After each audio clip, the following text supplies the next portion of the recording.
Hello everyone.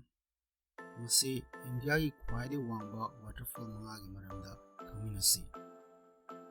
Ahanbada Kanchinkal Falls. India gi khwaidagi wangba waterfall ni Kanchinkal waterfall. Masigi waterfall asigi awangba asi meter 385 ni.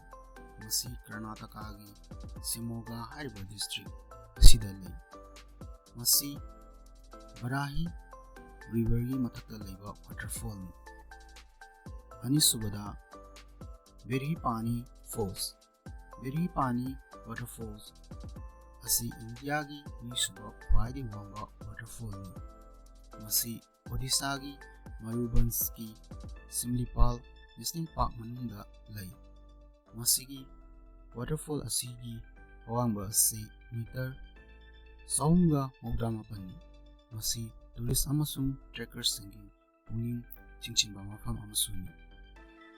Ahumsubada Nokalikai Falls.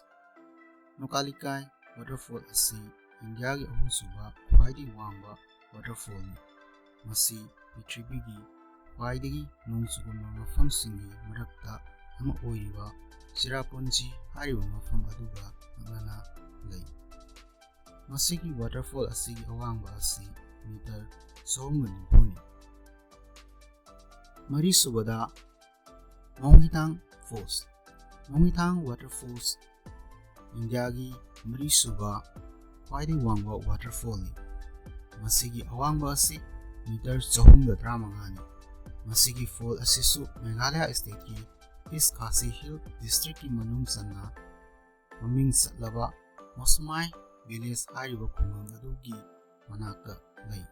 Masigi fall asi Mosmai Fall haribasu khangnai. Mangasubada Dudhsagar waterfall. India gi mangasuba khwaidagi wangba fall ni Dudhsagar waterfall. Masi Goa gi Molem National Park ki manung sanna lay. Masigi mafam asisu tourist singi khudana fam